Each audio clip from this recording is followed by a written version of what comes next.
Okay, can you see my screen? I can. Excellent. All right, so we're on a new platform than the old platform, and I wanted to point out some of the differences here. So this is the 7.0 platform. It's a bit older. It's less sexy. There are more things that you can do with the 7.1 platform. So the first thing you're going to notice is when you log in, let's see, hold on. Just refresh you real quick. The arrow to kind of open up the site, open up this part of it, the back end is going to be on your right-hand side now. Okay. Okay. Have you been working on the existing site? I have, yes. Okay. So the whole of my familiarity with Squarespace, it sounds like, is through the outdated platform or version or whatever you want to call it. But yes, I have been working on that. Okay, that platform's pretty good. It's just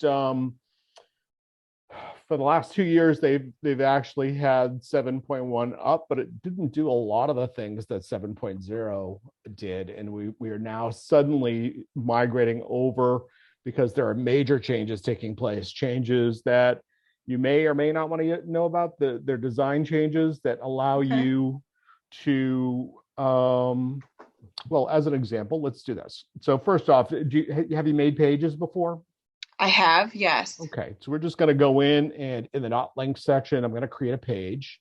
It's just going to be a blank page. I'll just call it test. Okay. Whenever we create pages like this, before you finish up for the day, you want to make sure that you disable them. If there are older pages that you no longer want, you have to disable them and then create, we talked about this before, those 301 redirects. Yeah, okay. So the reason is that as Google indexes the web, it's going to pick up your test pages and it's going to show that in Google search, but also it's an indicator to Google that you're not maintaining your website well. So it's another kind of little ding. Google is, death by 1,000 cuts, right? So you do a little thing here, a little thing there, your grammar's off here, you don't have the right title kind of hierarchy, all those little things kind of add up to not being seen. Got it. So disabling a page happens in the settings of a particular page via that gear icon? Yep, this is the little configuration gear. You would click on that, and where it says enable page, you click that, and when it goes from green to gray, it's now disabled. Now, if I want to create, let's say there's a page that someone is asking me to make, and it's not ready to be publicly viewable yet, but I want sort of internal folks to be able to review and make comments on it. Could I create a not linked page, disable it, and still share it with them? Or does disabling it mean the page is eliminated? Like, what would be the best way to do that? So you have to make it enabled for you to share the regular link. So, or they have to have access to the back end of the website. Okay. Yep. So what I do oftentimes is let them know that it's going to be open for this morning. Can you take a look at it, or find out when you can share it so that you can let them look at it, give them a couple of hours, and then you can take it back down. Okay. That's sort of what I do best practice wise. So. And is disabling a page sort of removing it as though it never existed, or there's still a record of it? It's just disabled. It's just disabled. It's right here. Okay. Sorry, hit the wrong button. That's okay. So yeah, this is our empty page. It's this one right here that's labeled test. It gets grayed out on your left-hand side, right? In your page section. So you're just you could click it to enable it, and then it becomes that darker black. It shows Got up. it. Okay. Makes sense. Mm-hmm. All right. Thank you. So 7.1 is a little bit different in that you in the 7.0, I think it's the Brine site that you guys have now. What you would do is you would create what was called an index page if you wanted multiple pages to feel like they were all one page on the home page, or wherever. Here, we're actually going to add pages. So empty page, start by adding sections. And what we do is, let's turn this on for a second. What we're going to do is click on edit. Okay. And then we're going to add a page. And what it does Oh, is it has interesting. all of these different templates that you can choose from now. So there's a headline template. Okay, so I'm just going to choose the headline template. Okay, and Okay. now I want to add another section. This section, I want it to be text of some sort. So I click on the text and let's make it a quote, kind of a big quote. We can, and just keep adding sections in this way. This is way So fancier. it is a lot fancier. So, Yeah. I'll put in a newsletter block. So there's our newsletter block. So now we have, our title, Uh-huh. our quote, our newsletter block, and they're all together as a single page. Got And it. what we can do with them too is if we want them in different locations, we can click on the arrow to move them up and down. Can you So drag them up and down, or you need to click the you need arrow? to click the arrow. So think about it Okay. this way. Pages, you have to use the arrow to bring it up and down. But Okay. blocks on the page, those you get to drag around wherever. Okay. Got it. Okay. Now, the site has been set up before they released, and it's not officially really released yet, but Squarespace has always been set up on a 12-row grid, right? Okay. So wherever you wanted to have your text, right? So you would add a spacer, Yes. right? But this from here, from the left all the way to the right, think of it in terms of 12 grids. And as I Okay. grab my text here and move it, that's one column, that's another Okay. column, that's another column. I see. So there's 12 such Correct. columns. Right. Okay. And that's why we rely so heavily upon spacers to kind of move things around, right? Yeah. I'm familiar with the spacers. I have been using those on our existing site. Excellent. Good. They help you in all kinds of ways, when breaking up content, when creating like Mm. say a list of 3 columns of text, right? So somebody handed you a list that is, all of the places that we service, and it's a list of 45 towns. Well, Right. you can use spacers in between 15, each 15 of those, right? And then just Hmm. move them as a column. Okay. So spacers are really helpful. Lines are sometimes even more helpful because you don't forget them because it's still showing up on a page.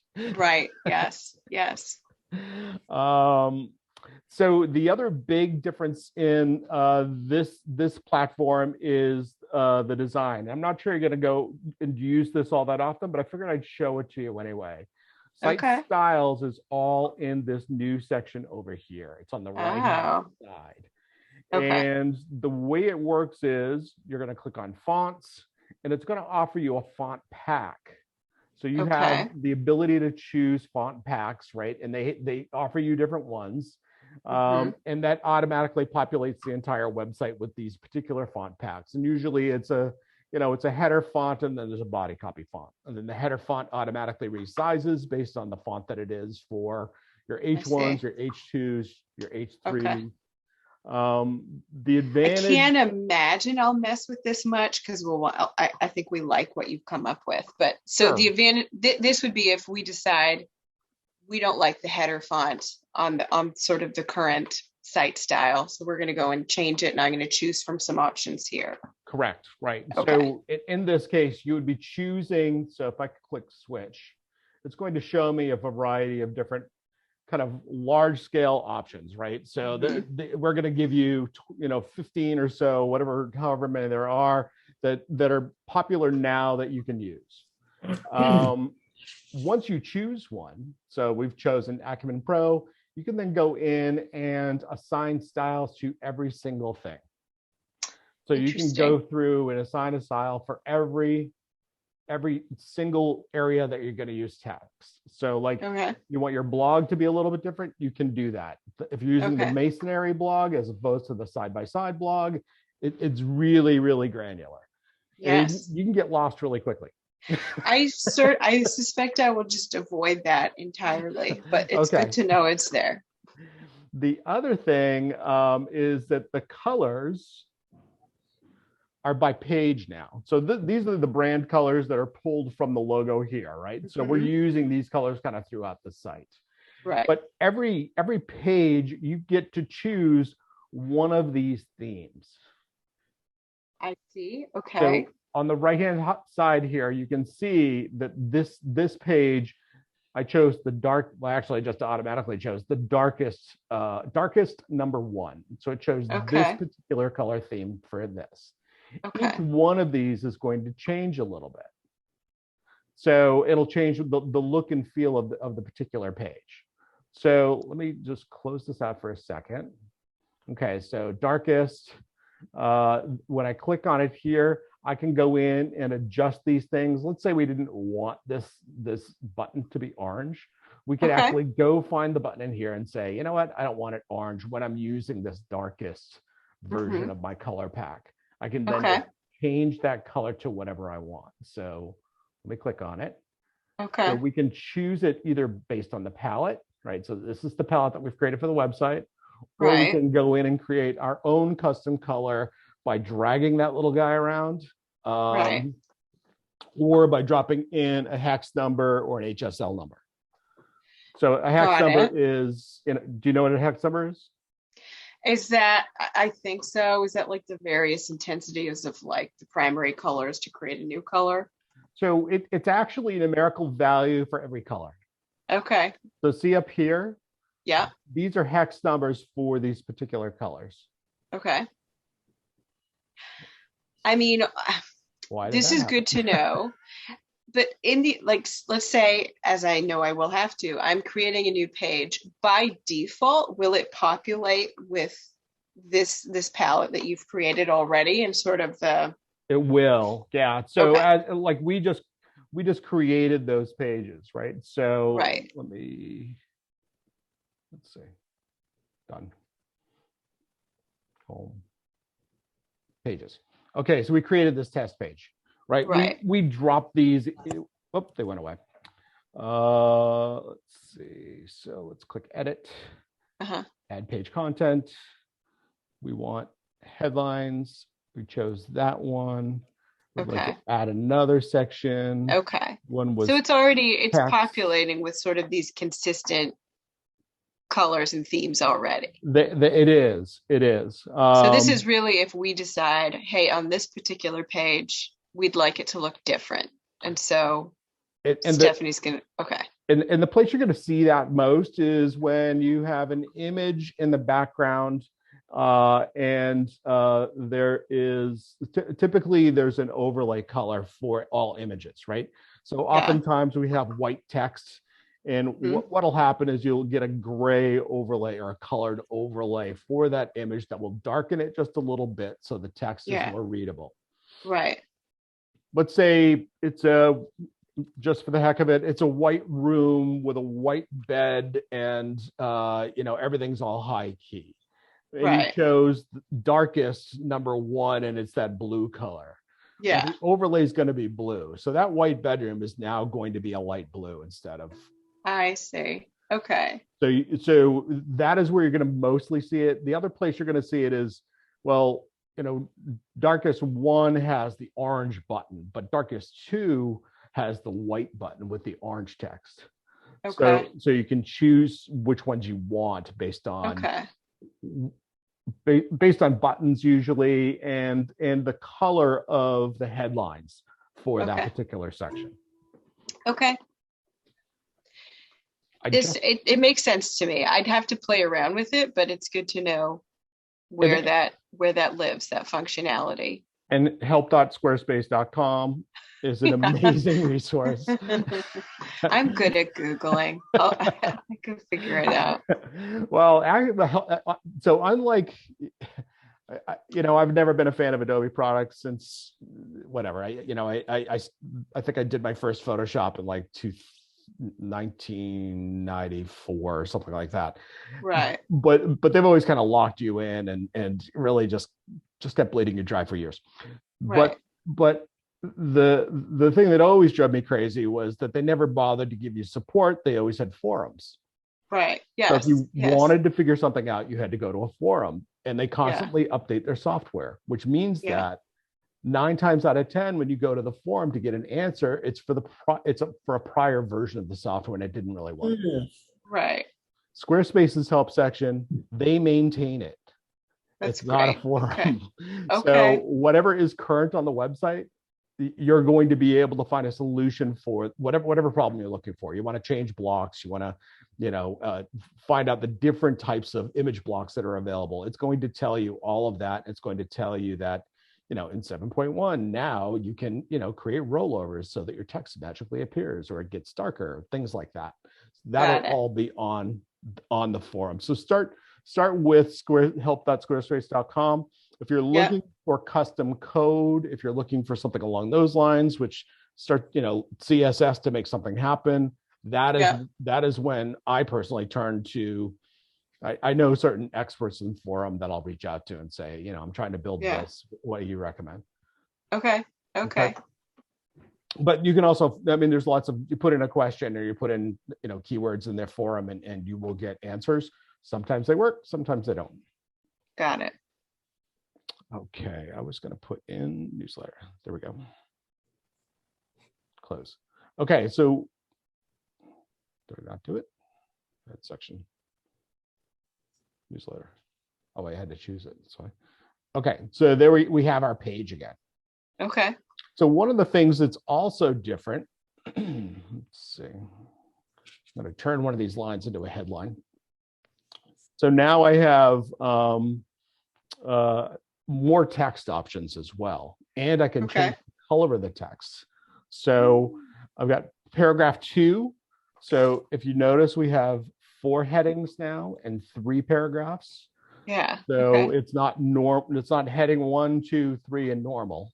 Yes. You have more text options, which is fantastic. Yeah. So I want to make that, it's the header on the page. Every page should have an H1. So I'm going to make it an H1. So there's my H1. But if I want to, I can go in and then custom change the text. Cool. Okay. Which we've never been able to do. And it was always, Squarespace has this difficult, they're trying to run between 2 worlds, right? So wow, this keeps doing it. Huh. I wonder if Squarespace is having issues. So Squarespace is, all their marketing is the same as Home Depot's marketing, right? You can do it, we can help, right? And it's, anybody can make a website, tomorrow. So what they try to do is to make things really easy, like, I want that font pack and, there's only 12 choices, that kind of thing. But, they're competing with other companies that are starting to give more options, like, having different color fonts. Right. So they've always been sort of trying to find that middle ground. And it's pretty hard to find because, the average person, the average small business owner, the average, manager, the average, small marketing person, they don't know how to do this stuff. So it becomes just easy enough for people to make mistakes. Yes.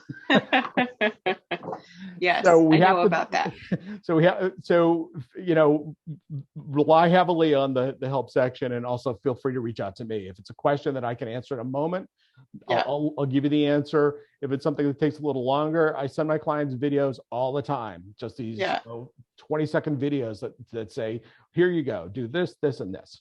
That's it. And I'll email you the video and you can watch it, and then you can keep them, and if you need to go back to them. Okay. All right. So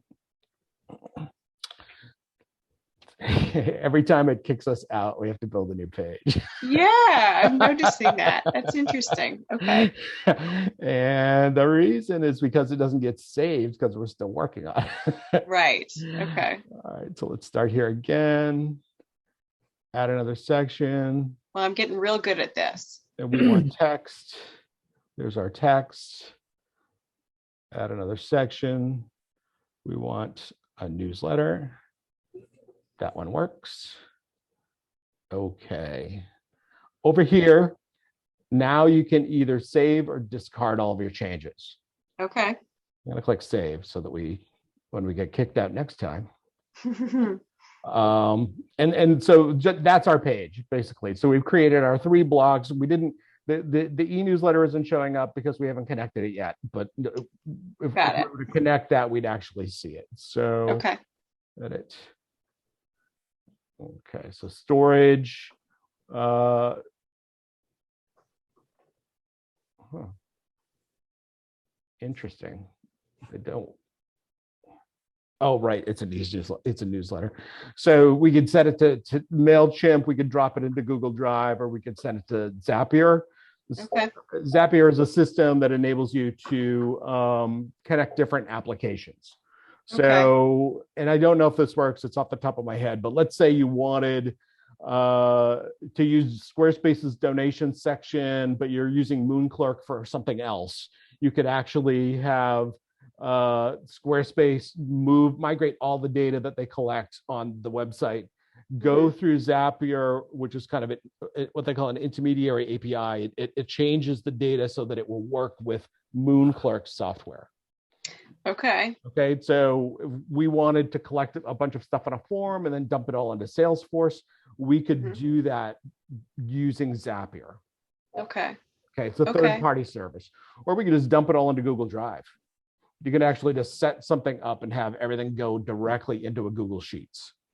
I know what I had done with this section specifically was connected directly to our existing MailChimp account, which has like a mailing list serve and obviously sends out our newsletters.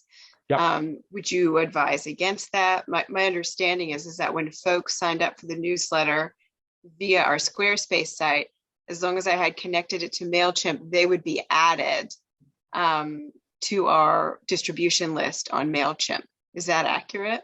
That is accurate. Yeah, I like MailChimp a lot, and for a couple of different reasons. One, it's a more robust system than Squarespace has, and it's always been better than Constant Contact. Frankly, better than most of the other ones. The problems that I've been having with MailChimp lately is that they've been purchased by Intuit. Okay, the TurboTax people. You got it. Okay. And they increase the prices immediately. They're starting to nickel and dime us. Okay. Much like they do with TurboTax, right? TurboTax is free as long as you don't really want to file your taxes. Yeah. And you want to do everything yourself. Basically, the free version is an online form. Yeah. With no help. But yeah, Intuit now owns them. Squarespace has their own version. It's designed, once again, to be really easy to use, their email system. It's much less expensive now than MailChimp. The problem is that it just isn't, if you want to kind of look at your database, it depends on what you're doing, I guess. If you really want to look at your database and kind of break down people, you have to move it off of Squarespace. So you have to download, a CSV file and then manipulate it that way, as opposed to being able to do it within the system. Okay. I mean, we'll have to look into it further. I'd have to become more familiar with, what the Squarespace newsletter development looks like versus MailChimp. We use MailChimp, we certainly look at some of the canned reports that they produce in terms of like readership, who clicks, how many opens do we get, things like that. The steering committee does look at that. I don't remember off the top of my head how robust that part of it is in Squarespace, but yeah, MailChimp is definitely, knowing what your bounce rate is, is the most important thing, I think. In terms of the value of the content that you're pushing out. Knowing if people are actually clicking back to the website is really huge. Yes. Yeah. Right. Yeah. So I don't, off the top of my head, I have so few clients that use Squarespace because like most of us, we've been using MailChimp for 20 years, or 10 years or whatever. And, you just become used to it, and it has definitely gotten better over the years. Intuit bought them the end of last year. So we'll see what happens. Yes, we will stay tuned. I don't think we have plans to migrate away from it anytime soon, but it's good to know there's an alternative here that's cheaper. So the one last thing I will say about MailChimp, the reason I was a really big fan of MailChimp is it removed a lot of labor. So if you were to, say, run your newsletter, not as an individual newsletter, but to run it as part of your blog, you could then just hit publish. It would automatically take all that content via RSS into MailChimp, format it, and send it out on your behalf. You had to do nothing. Yeah. So having the blog be kind of the place where that information goes out, Mhm. or using articles in your blog instead of sending out, traditional newsletters, which Yeah. frankly always have a lower open rate, was so easy because it would just pull all of your content, the images, everything, Yeah. format it correctly. You could structure it so that you could use just the 156 character excerpt from the blog page, and then a Mhm. read more button, and you could drive people back, and you could always include like the last 5 articles. Okay. So if you sent it out monthly and you wrote an article a week, you could have all 4 articles go out at once. Yeah. Picture, headline, excerpt, click here to read more, back to the website, increases your website's visibility. Yeah, that's interesting. I know we've sort of talked about that before. Our newsletter is definitely more of a traditionally structured and formatted newsletter, which we create in MailChimp. Mm-hmm. And our open rate's pretty good. I think it's like a little less than 50%, which I That's think is great. pretty decent. No, that's really good. Yeah. That's really good. 20% is good. Okay. Well, we're definitely higher than that. So on that note, I have confirmed that this is way above my level of my pay scale level. Okay. I'm glad you guys understand each other. I'm going to hold back because I do have another meeting, but I want to ask Michael, where I haven't seen what you produced already. Where will that be available? I mean, we're in it now. Yeah, I sent everyone But links. these aren't the images and stuff that we had. That's because he's showing us a test page, but Yeah, I just created that page so that we could have it to work on without breaking a page that was already built. So where will I be able to review what's done? Or are you going to go through that? Because you're working with Steph to teach her about how to use this. Well, it basically it comes down to this: wherever there is an image you don't want or lorem ipsum, I need content. So we've sent you a lot of those images. Yep, and there. So let's go to the about. All the ones that you've sent me, this image is new. I didn't know if you wanted it up here or if you wanted to continue with the color theme, but these are all, wherever you see a sun image, that means I didn't have one. Once again, lorem ipsum, this is our team. Okay. Okay. But yeah, if you just go through the site, right? So I'm not sure this is enough to get people to click through, but Okay. lorem ipsum, once again, just an image that's missing. But this is one of the new images that was sent. That was an existing sources. New image, new image, new image, new image. Yeah, so all the ones that I have are on the site, with the exception of a couple because I didn't know where to get them. There was an image and all it said was Greenpeace. So without a link, I can't do it. And I tried to look for the one that was found on Shutterstock on deposit photos, and I could not find that. Okay. So in regards to these, will you, Stephanie, be able to plug in and put images where Michael has not? I can do that. Yeah. I guess my question for Michael is, because I hear you, Michael, that you're sort of at the end of your scope of work for this project. What I'm not familiar with is how I can go in and sort of make these changes and add the content before it's like a published site. Like, I'm not familiar with how to take it from kind of the working version of the site and then publish it such that it replaces our existing site. Like the mechanics of that is, I don't know how to do that. So I'm saving time to be able to do that part of it. So I still have about 3 hours worth of work. Okay. And some of these things include hooking up MailChimp with you. Google Search Console, you want that because it's going to show you if there are problems when you publish a blog, and it will tell you how to fix it.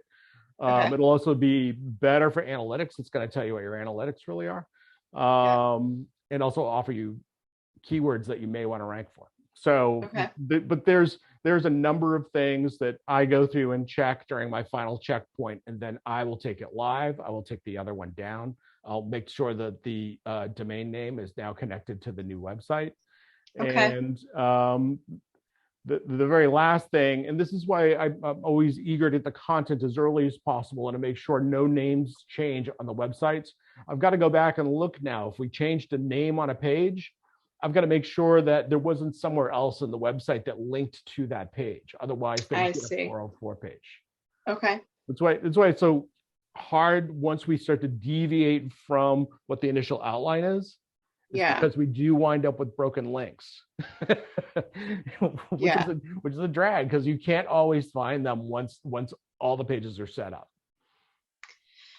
So in terms of next steps, I'm hearing from you, there's obviously still content missing. There's a few images we need to change out. Is that something I can actively go in and work on at this point?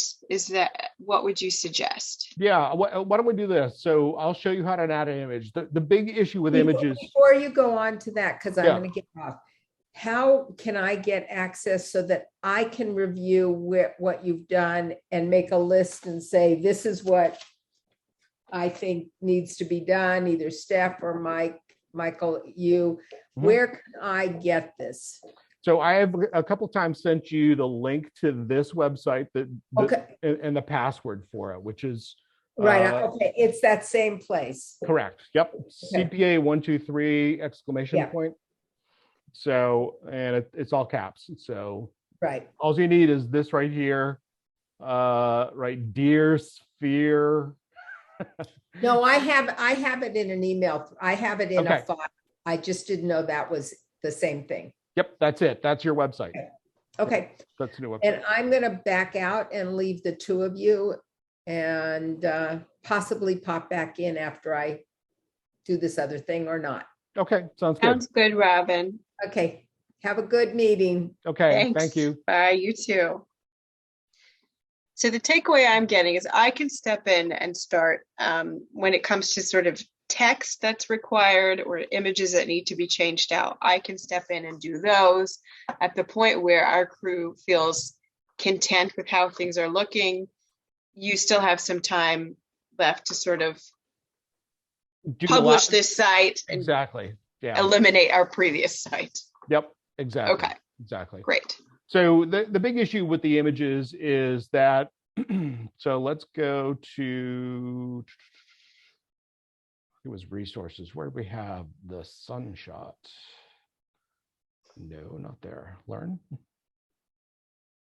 Okay, so we want to edit this picture, right? This picture was boilerplate that I added. Yes. I think she might have wanted this one in one of them, but I'm not sure if that's the one. Okay. I can always put it back. Okay. So the way this works is we're going to go in and edit. Okay. We're going to click on this. Okay. Here's our image here. We're going to want to replace it. Okay. So there's two ways that we can do it, right? So I click on replace. I can either upload a file from my desktop or I can select from images that are in the library. So right now I'm going to upload a file. So yeah, that'll work. It's my new puppy. Oh, cute. She's awesome. We'll keep her up there. So a couple things have to happen. One, we've got to make sure that the image is the appropriately sized image. Yeah. Okay. So I have lots of clients that oftentimes will use screen grabs and things like that. And they're just, they're like 4 megabytes. Okay. And the reason this is so we are such clients. So the reason it's so important is this: if you ever want anybody to ever see you online, you will never be seen online via phone. So if it weighs too much, right? So 4 megabytes is a lot of data. You have a ton of data. If there's too much data and it takes too long to load, two things are going to happen. People, 5 seconds, they're gone. And that's a long time, right? Yeah. Google realizes, wait, they have a ton of images on their website that have 5 seconds or more to load. So consequently, we're not even going to show it. Yeah. We're Okay. taking it out of our search results because it's a bad experience. Yeah. The only thing Google sells, well, they sell advertising, but even this advertising is based on the experience. You pay more Right. if it's a shitty experience. You pay Yeah. less if it's a good experience, right? If all the keywords kind of match what you're actually trying to sell. Right. So it's really, really important to have images that weigh correctly. And here's the key. So all images on Squarespace, you want them to be no more than 500 kilobytes. Okay. You also want them to be 2,500 pixels wide. Okay. Now, Squarespace automatically resizes them, but it's not in the way that we traditionally think of resizing an image. So it's always going to be whatever the weight is that you have for that image. Okay. So in situations where I'm creating smaller call to actions like this, I'll oftentimes make those images smaller because I don't need the full 2,500 pixels because that's for the width of the website. I need something smaller. So I'll make it, the size of an iPad is 850. I'll make it 850 pixels wide. And that way I can reduce its size a bit. Okay. So it's no longer 500 kilobytes. It's now 300 kilobytes. So I have my page will load faster depending on how many images I have on that page. Right. Okay. Okay. Does that make sense? It does make sense. We're going to go through it. Okay, good. I think if we go through it, I still have questions about where does that resizing happen? Am I supposed to be looking for images up front that are that size, or do I sort of resave them at that size on my computer? Yeah. So where does that happen? This is where the issue always comes in. You have to have the software to be able to do it. Okay. So JPEG Mini online. Okay.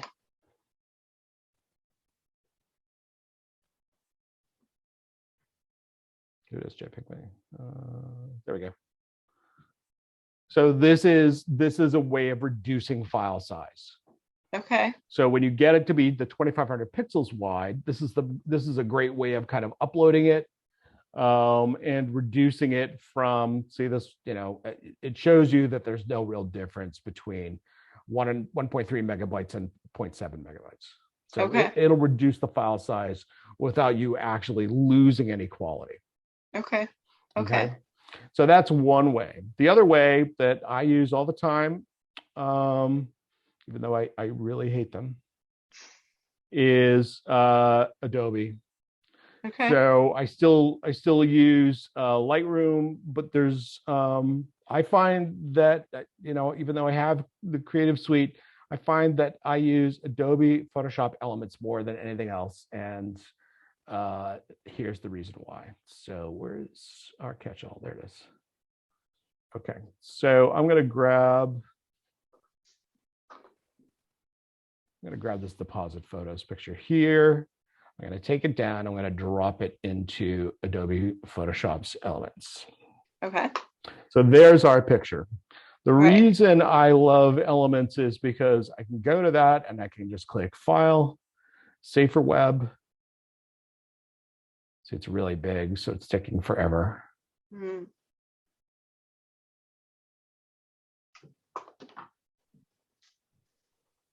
Also, we have so much going on. Let's see if I can close anything out. No.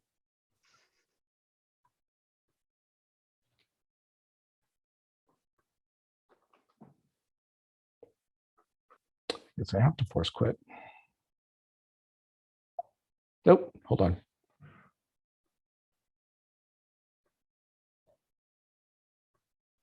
Where'd it go?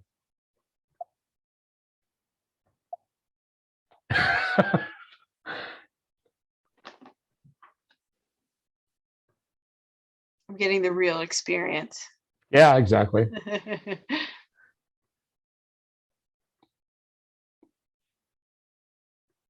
Okay, let's try that again. Is there one that's a little bit smaller? Not really. I won't be able to show you much. This one has less data.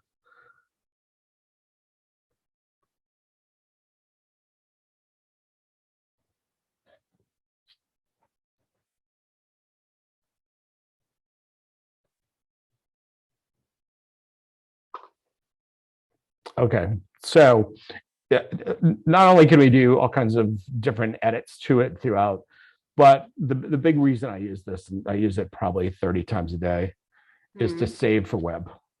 Okay. So this pops up, this window, I click save for web, this pops up, I want it as a JPEG. I see that my width is at over 4,000 pixels. Right. So I'm going to make that 2,500. Okay. And then over here, I can adjust the quality until I get this number down below 500. Okay. So right now we're at 60. I'm going to bring it down to 20. And now we're at 351 kilobytes. So we're down below our 500 kilobytes. Okay. And that's it. Now I can save it, change the name to something that makes sense for your website, whatever this is going to be. Yeah. To get the keyword in there and save it. So now we have our image over here. Okay. Okay. So I think this is like $100. Okay. If you guys have the budget, buy it. It's going to save you hours.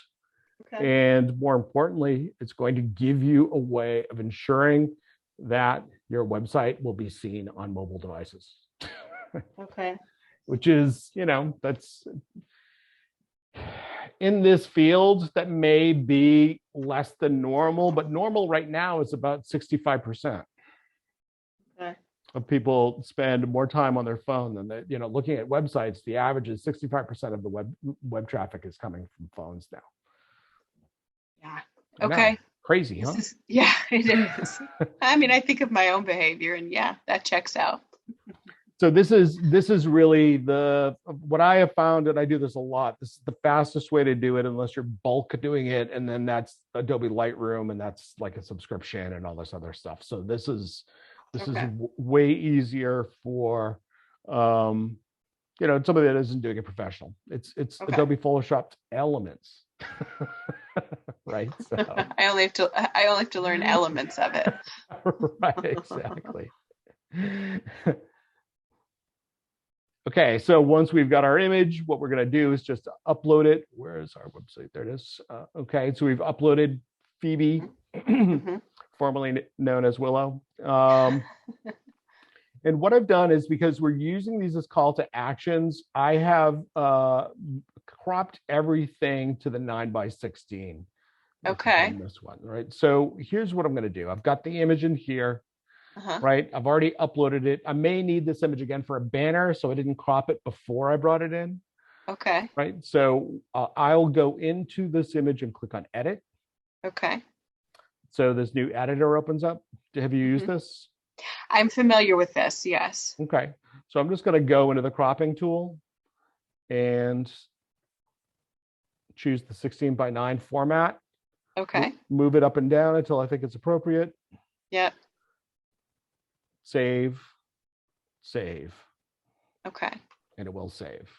Now, the image alternative text, we want to describe what this image is. Okay.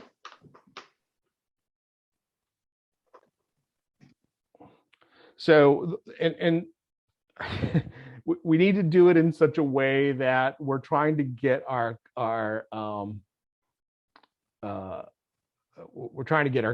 keywords in there, right? So it is a picture of a dog running, and we need to be able to use a descriptive term that actually is about what the picture is, that shows what the picture is to, or describes the picture to people who are visually impaired. Right. Right. So this alternative tag, right, this alt text, for people that are, they're blind or in some way just can't read screens, this will tell them what that picture is.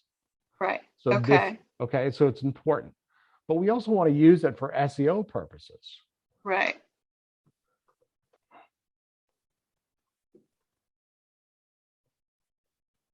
Effects or affects? Effects, let's say. So you can do that. Okay. Right. Got it. Okay. See, the point though is that we need to get keywords on the site. And we do have to describe what the image is. If we just add keywords without them being anything to do with the image, Google will pick up on that. They're getting better. They're not great, but they're getting better at understanding what images are. They would know that that was an animal of some sort. So if we just put climate change and we had that animal, it's not helping the visually impaired person. So they assume we're just scamming the system. Got it. Okay. Okay. Plus, they'll also take a look at this. Right. So they're going to look at your JPEG file name. That's why it's important to have your file names match what the content is on the website. Wow. Okay. So none of those, ASC 14567 dot, or deposit photos XL, blah, blah, blah. You need to actually have a name that has something to do with your site as your file name. Okay. This is good to know. Okay. So the other thing to take into consideration is we have different ways of kind of showing this content. Mm-hmm. So let me go back here. I'm going to go into the design section. So in all these areas, we've been using cards. Yeah. So on the home page, I can't remember what I used, something slightly different than a card, but it's similar. So every page has been similar so that there's a consistency from page to page. You know that you're going to scroll down, you're going to see it. So when you upload an image, you're probably going to, like on a new page, I'm just going to save that for a second. We'll go to our test page. Okay, so we want to upload an image in our content area here. Okay, so let's go here. Oh, the other thing, I forgot to tell you about this. So you can control the width of the content on the page now by using that pencil tool. This here, see how narrow it is? Yeah. It's kind of like reading the New York Times where the body copy is here, right? And the reason they do that is because it's easier to read. Yeah.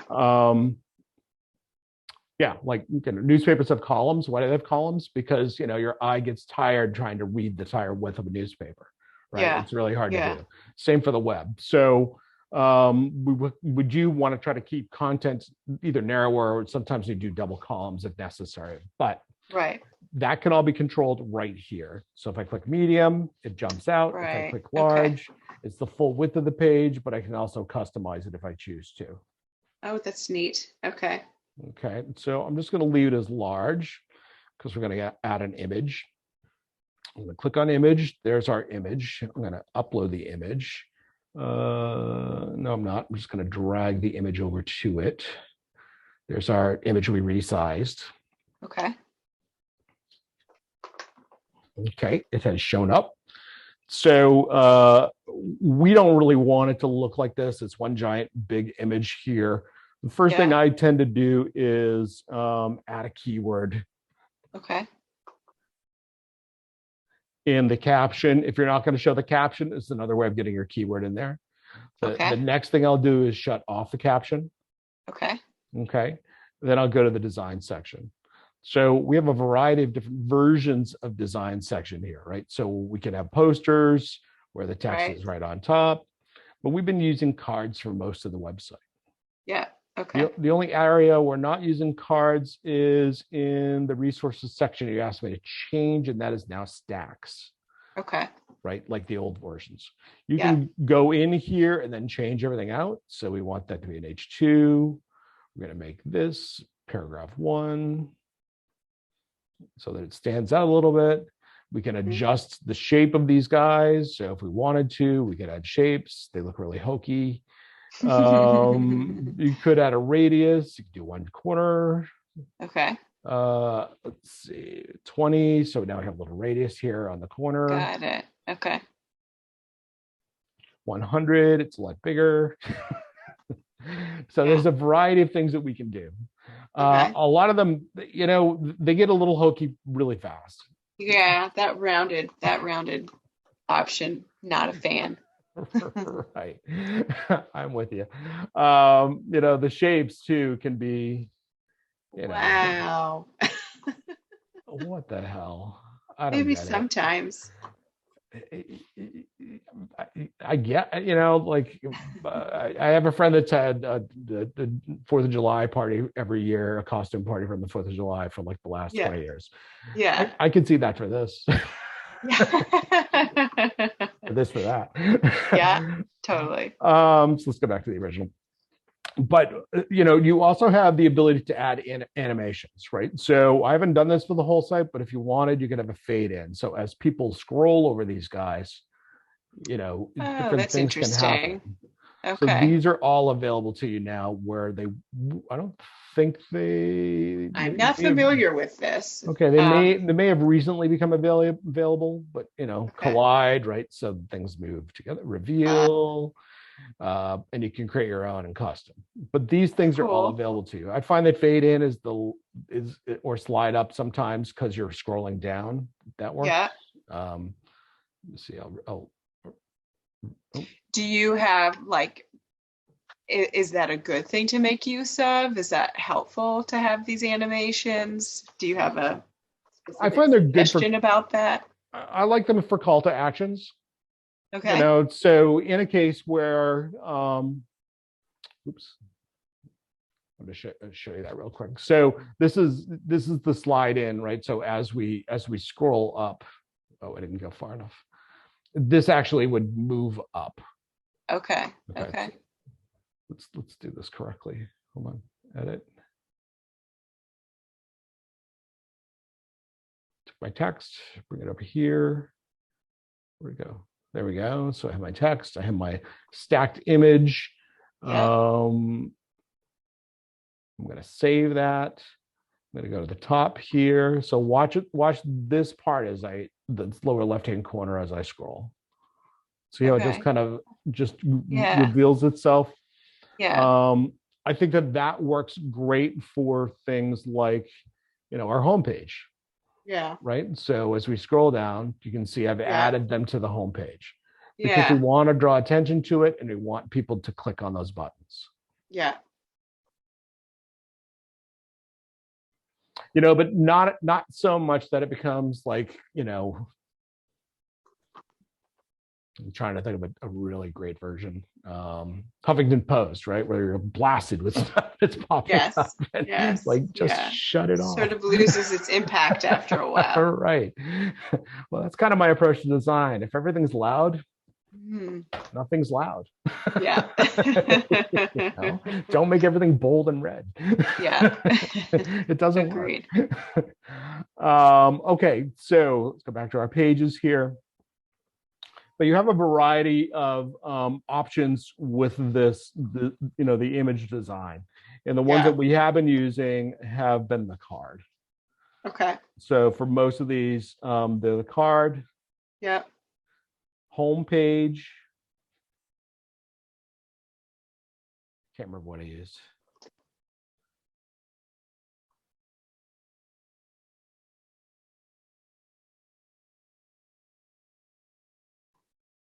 Nope, it's the card. It's the same. Okay. Yep. I've just changed the color. Yeah. By choosing this color here. Okay. Right. So when I was in colors, let me show you that again. Sure. So I'm on edit. This is for the whole page. So I'm on edit. I'm going to click on the pencil. Okay. This is where I can format it. We're large now, the full width. Mm-hmm. I have a background. I can actually upload an image if I wanted an image behind this image for this page. But I went to colors.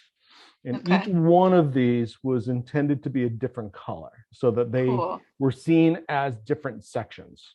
Yeah. Okay. So this one here, I chose the yellow. I think it was dark. Yep. Yeah. So this one here for the background, of the colors that we have. But that is where you're going to be able to do that. Cool. Okay. In that section. So the way it was initially working was, so this section here, it was the about section. We would go, and this was that same color too. Yeah. Now, I don't know if in the instructions this is where that image was supposed to be. I'm not crazy about it. Neither am I. Okay. I might change that. So in that case, right? So we're in our banner section here. Yeah. Clicking on the pencil. Yeah. There's the background. Yeah. I'm just going to delete it. Yes, I agree with that move. So now it too many helps. Sunbeams. Right, exactly. But it helps us better understand right? So where we are, right? So Yeah. we're in the blue section. Yes, I see what you've done. You've kept those consistent. That makes sense. We're now in our orange section. Yeah. So yeah, we're trying to give another visual indication, helping people to become less lost on a complicated website. Right. Okay. Okay. So and it doesn't even really resonate. But intuitively they know that there's something here, right? I'm in this section. So yeah. that's it. So in resources, the toolkits, I move those back to the way that you guys had them on the other site. Yeah. So, okay. and I don't think it's a bad solution for these guys here. Just have to change. I think that I just moved these today. These seem a little big to me. So they're heading 2s. I'm probably going to drop them down to a heading 3. Yeah, that looks good. And probably change the way that they looked, or the way the font that we're using down below too. Okay. And as you see, it's pretty easy. Yeah. What I would recommend though is moving forward, the information that you're using sort of in these sections to make your life really easy. Every page needs 156 character description. Right. Every single page needs one. Yes. And that description is what shows up as your excerpt in your blog posts. It's right. Also, let's do that again. It's also what shows up in Google results, right? So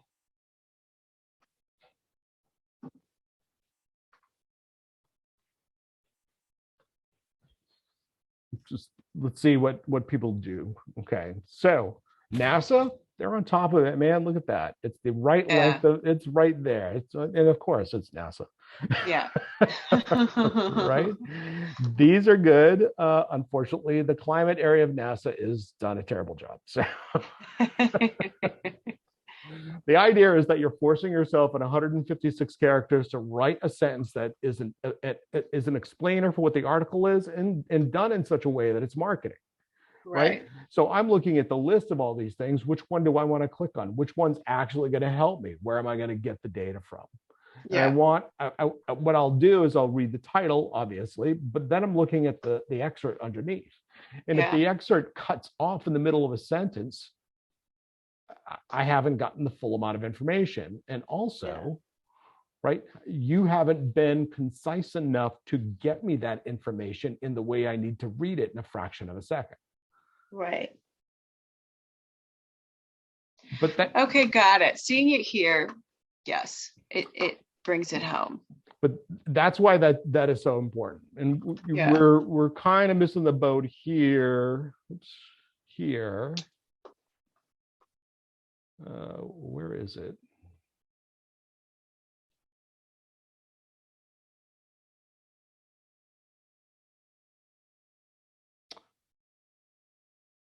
Where's our blog? Learn. Yeah.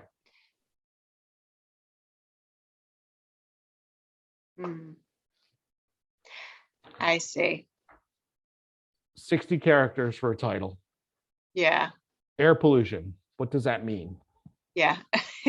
Right? Doesn't mean anything to me. Right? Yeah. Because it could be the benefits of air pollution, for all I know. Yeah. Right? Brought to you by Drudge. Yeah.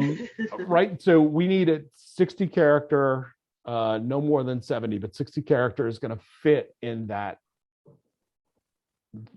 section that Google has allocated for us. Okay. Okay. So 60 characters and then 156 characters for. And if it means that somebody, provides a paper, or, a piece that they wanted published. Yeah. You cut that down and then you use their title as the H2 at the very beginning of the article. Okay. Okay. So we have air pollution. So here, where this is, the person's name, your H2 really should be a reiteration of what this article is about. Okay. So Okay. if their title is too long, then create your own title and then use their title right here. Got it. Okay. Okay. Okay. It's also ideally you want these. It's seen as a housekeeping thing, and it's seen as a housekeeping thing by Google. Ideally, you don't want to show URLs. You want to put click here or read this article by clicking here, something along those lines. Okay. Because it's just breaking up the ability to read, right? Right. Suddenly you have this weird character thing in the middle of it, so yeah. So just for kind of standard, That makes sense to me. I know that's something we do in our newsletter, but yeah, we should do that on the website too. Absolutely. So do you want to talk a little bit about the blog? Yeah, I think best the blog practices. yes, that would be great. I'm the least familiar, as you know, from the previous version of our site. I'm the least familiar with working with the blog in that I hadn't ever done it before. So in most cases, blogs are the number one way you're going to drive traffic, and you should use it as that. You should think about it as a way of driving traffic back to the website. Now, I know you're getting a lot of information. I'm not sure how much you're able to edit some of this information, but let me show you a tool I use. Okay.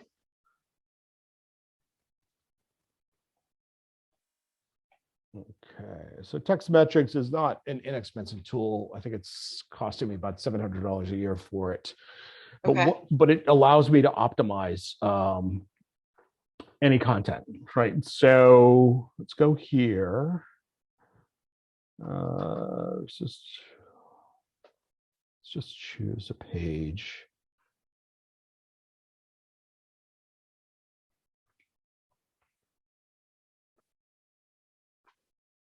Where is the blog? Oh, these weren't blogs, were they?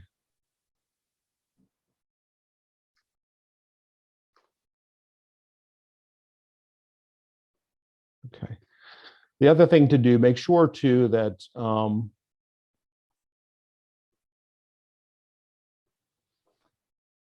let's get it. We'll get into this a little bit later. I'll show you on a particular page, but we do want. No.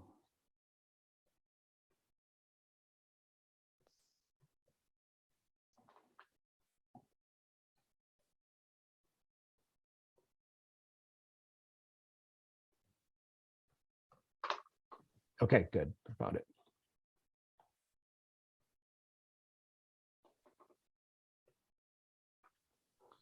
So we want our URL slugs to match the page title. Okay. You have to have a good reason for it not to match the page title. So I noticed in a lot of cases, where this title was much longer, it was a full 4 or 5 words that gave a greater explanation. It was oftentimes cut down to just 2 words, sometimes 1 word, which is also another thing you really don't want to do. You want the title to actually match the URL slug. Okay. It's just one of those things that Google is going to be looking for. And if you're cutting words out, you may be cutting out a very important keyword phrase. Okay. Because nobody's looking for transformational resilience. Right. They're probably looking for transformation resilience in regards to climate change. Right. Okay. Right. Okay. Much like air pollution, right? Right. We need to, or as I tell my interior designers all the time, they're like, well, I want to be found for designer. And I'm like, oh, great. What kind of designer do you? It's like, well, I'm an interior designer. Oh, I thought you were doing graphic design. It could be anything. Right. and it's like, well, you're never going to be found for interior designer. You need to be found for interior designer, Boston, Mass, or, we need a keyword phrase ideally. Okay. Right. Okay. That more narrowly defines what it is in that article. Okay. Okay. So I have taken this article, and I have pulled it into my software just automatically brought it in. Yeah. And what it's done for me is it's guessed at what the keyword is. It's assuming that the keyword is transformational resilience, which would make sense. Yeah. Right. And what it's looking for on this right-hand side is to see if you fulfilled what Google expects. Oh, that's interesting. Okay. Okay. So our number of characters, 57, including this, but we want to kind of get rid of that. Yeah. That's really what it is, right? So it's 27 characters instead of the 60, so it drops it down. Okay. Okay. So we need to have at least 4 words in our title. Okay. Okay. So if I wanted to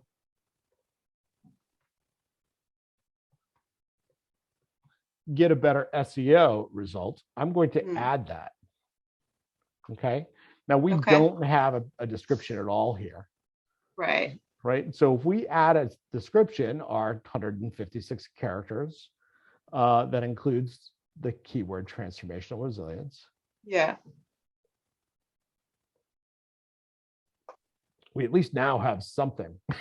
Yes. And it bumps it up to 92. Yeah. But what this is doing is it's telling me that our keyword has to be in certain locations at all times, right? In order for it to be found for the thing that we want to be found for. So so to repeat it back to you, just to make sure I'm getting it, keywords need to be reflected in the URL slug, in the title of the page, and those 2 things should match. In the page description. And in the body copy. In image alt text description. Correct. Okay. What am I missing? and in the body copy.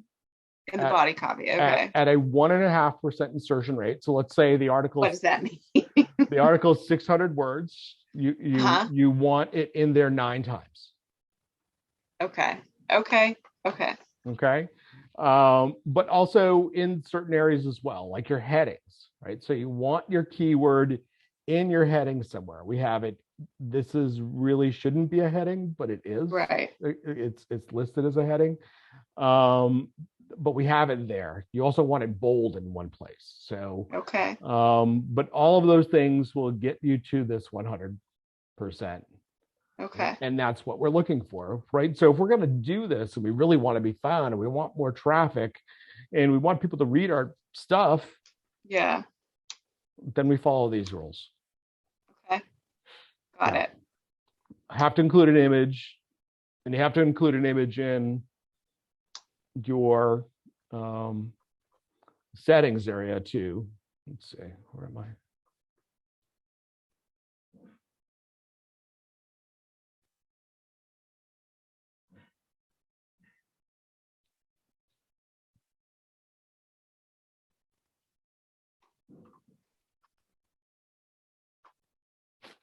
I always have a hard time. So, and this is not just me, but I'm never in favor of calling the blog something else. It's like contact. You've got 1.5 seconds to catch your attention, and a blog is a blog. Everybody knows what a blog is. Yeah. But so in this case here, it's really important to also have not your excerpt here, right? So we have it here. But in your SEO section. I see. Okay. So in this case, I think I just chopped it down. Okay. So that it better fit. Okay. Okay. And also in this section, you definitely want your image. This is your thumbnail image. So am I manually adding it there as well in settings? Okay. Absolutely. Okay. Absolutely. So that's what's showing up here. Okay. So when you go to the blog, right, and you have these are pulling, right? This page here is pulling the content from all of those individual pages. Okay. If you don't have this one in your options area, you just get air pollution up here. Got it. Okay. Yeah. So we need an image. Here's one that doesn't have an image. Right. Okay. Right. So it starts to look messy. There's this one's missing an image, but that all has to Okay. be in that options section. Okay. So it's important to have an image in your options section. It's also important to have images on your article. I tend to do what, depending on my clients. You guys are a perfect case of doing one good image. Mm-hmm. My interior designers go crazy. They have like 300-word articles with 75 images. Okay. So there's no text that Google can read, and there's too many images, so it doesn't load on a phone. Got it. Okay. So we need to find a balance between us and them. Yeah. Think of Atlantic Magazine. Right, the Atlantic. You look at the Atlantic. There's one big headline image. There might be a couple that kind of support what's being said, but generally not so much. Yeah. So if we can kind of emulate what they do, then I think we'll be okay. Okay. Okay. So there was something else I got stuck on. I wanted to point out to you. I forgot what it was.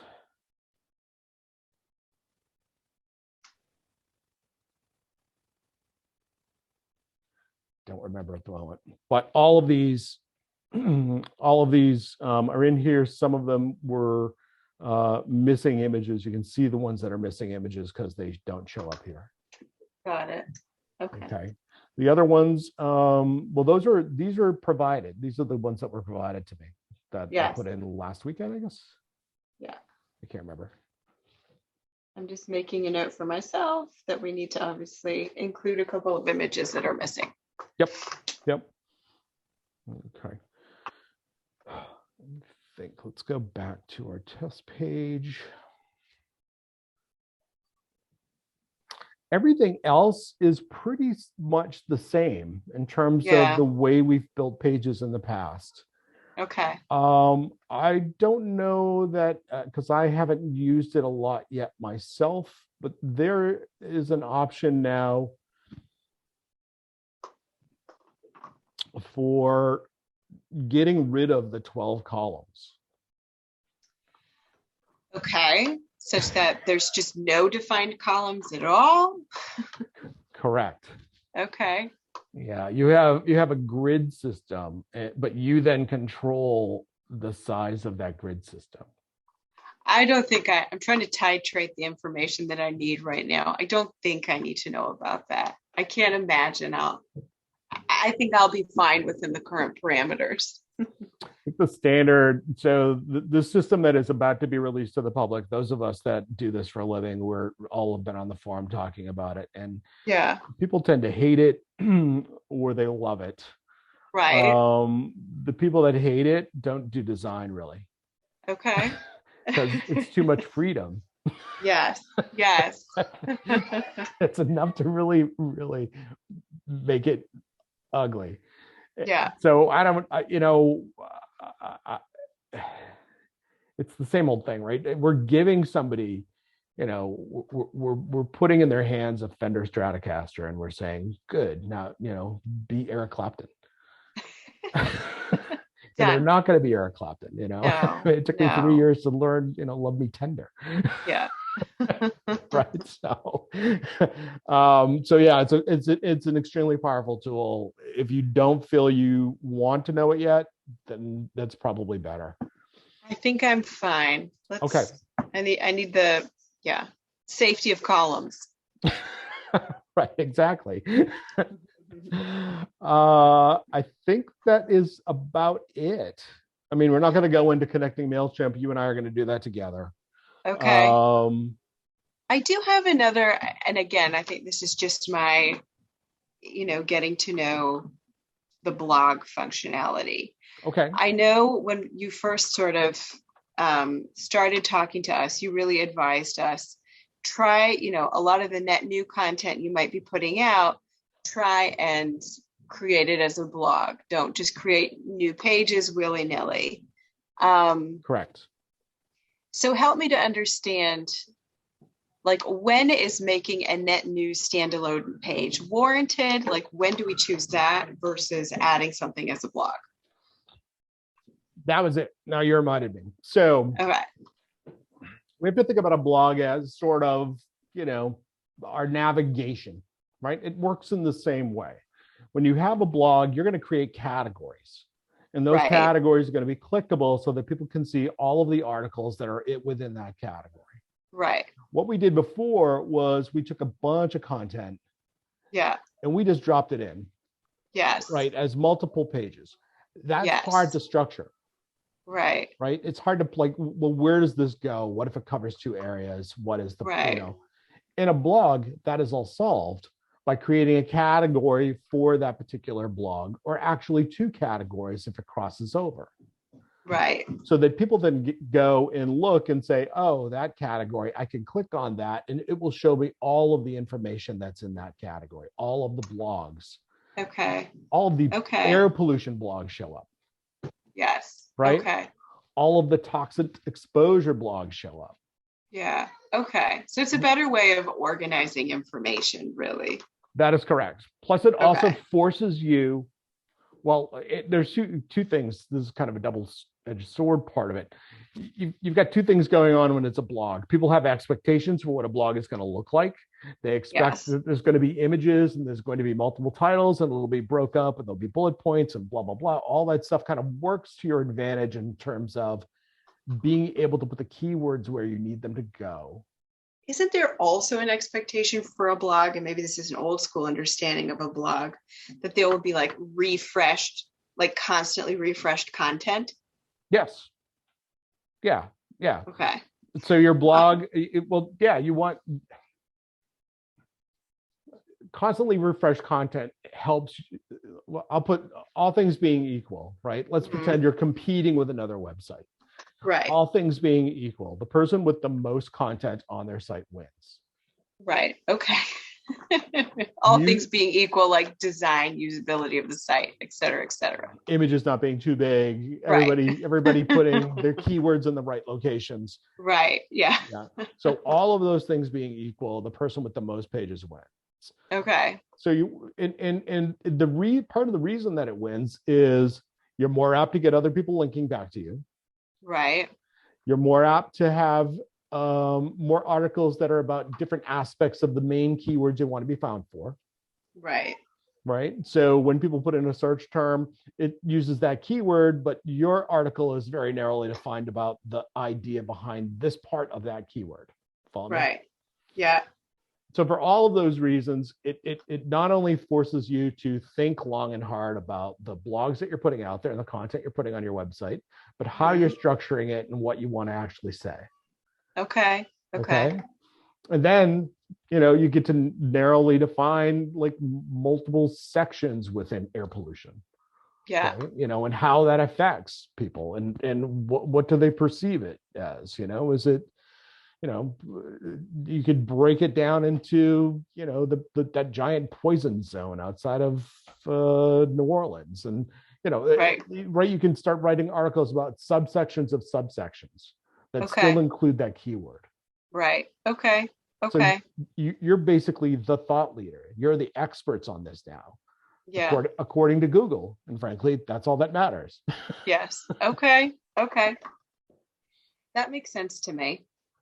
So we need to think about so we had all these articles dumped in here, but none of them were giving categories. So we need to think about what the categories are going to be. Okay. Okay. And then start to add them to this, to these articles. And that's fairly easy. Okay. Settings. Is it in options? Yeah, right here. So we just add a category here. I see. Okay. Here's the mistake that most people make. You want no more than 25 categories. Okay. More than that, and Google starts penalizing you because they are links. So, and you probably don't want 25 to begin with anyway. You really want it narrowly defined. So I'm sorry, you really want it broadly defined, not narrowly defined, right? So your category is not going to be air pollution's effect on children. It's going to be air pollution. Okay. Period. So me assigning, let's say, categories to these entries via the settings here, Mhm. That's just sort of linking them, but it's not visually restructuring anything on this page. Is that correct? It will when they click on the category tag. So Okay. our air pollution article it says air pollution as the category tag. I click Right. on the air pollution and it then gets rid of everything, just shows me air pollution. Here, Got it. Okay. I'll show you. So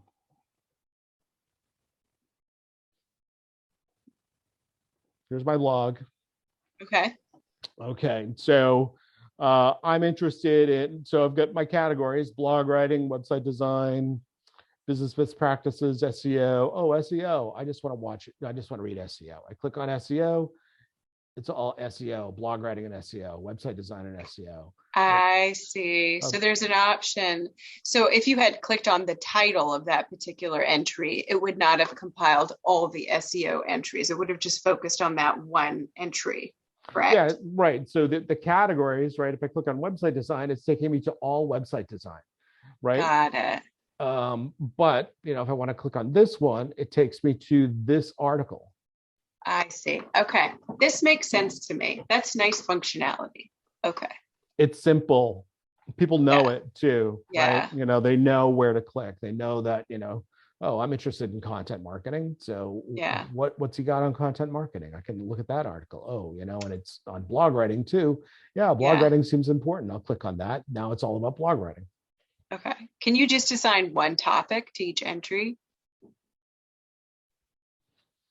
I'm not sure. I don't know why I would want more than one. No, I'm just asking questions because I have them. Oh, yeah. So like this one is blog writing and SEO.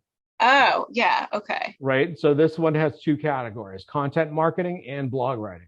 Okay. Cool. Yeah. So you can assign multiple. And that's like, so we're writing about air pollution's effect on children, and then maybe it's air pollution in children, other two categories. Got it. Okay. Right? And then, heat's effect on children in, as temperatures rise. And that's children and, environment. I don't know. I'm making it up off the top of my head. Yeah. I see what you're saying. Okay. That's good to know. So yeah, those go in here, right? And then like the first one you put in, it will show up as you start to type it on another article. Oh, interesting. Okay. Yep. So if it's air pollution, you type AIR, it's going to pop up air pollution as an option. Okay.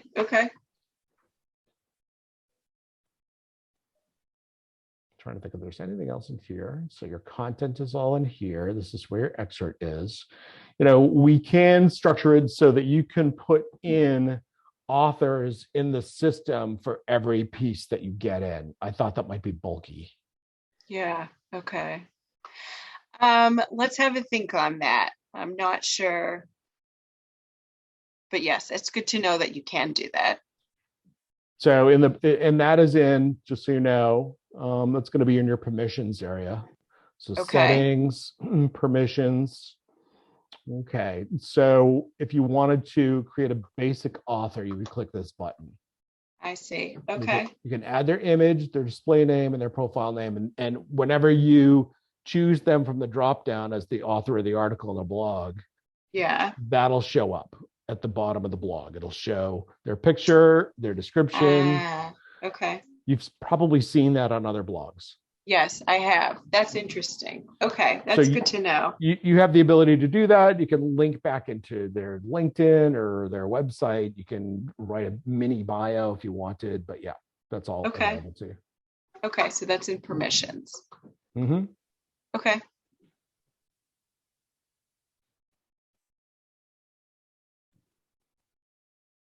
There's so much. There is. But this has been really helpful. I'm thinking, because I do have a meeting at 3:30, I'm thinking about, so specific next steps, as we had talked about, I can sort of step in and start to add some of the missing images and content where there's just placeholder text. Yeah. Right. Does that make sense as the next step? And then at the point where we feel like, that's more or less completed, we'll loop you back in and you can help guide the next phase. Is Yep. that Yeah, take it reasonable? live. Yeah.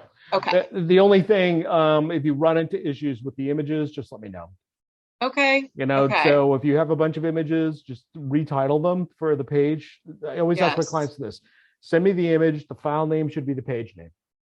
Got it. That was another, I have to write that down. Okay.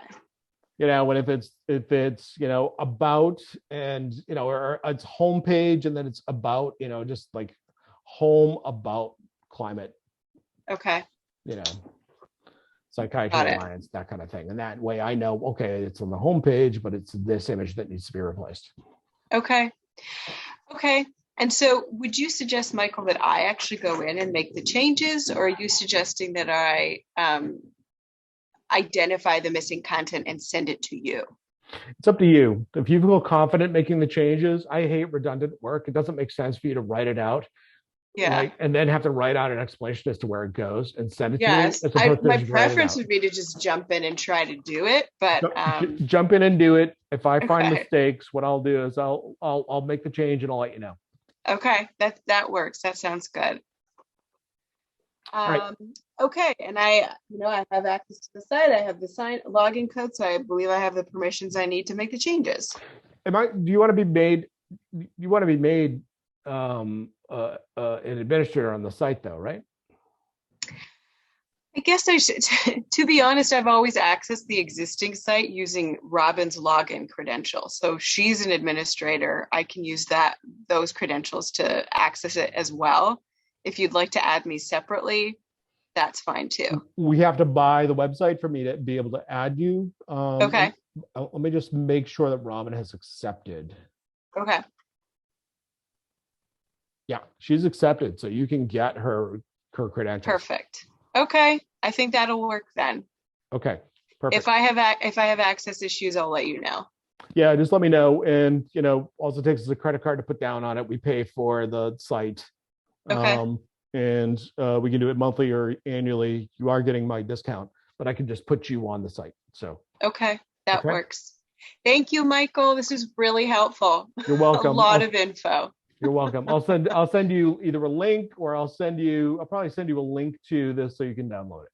Perfect. Or watch it on YouTube, your choice. Send me the link. Okay. Sounds okay. Take care. Bye-bye.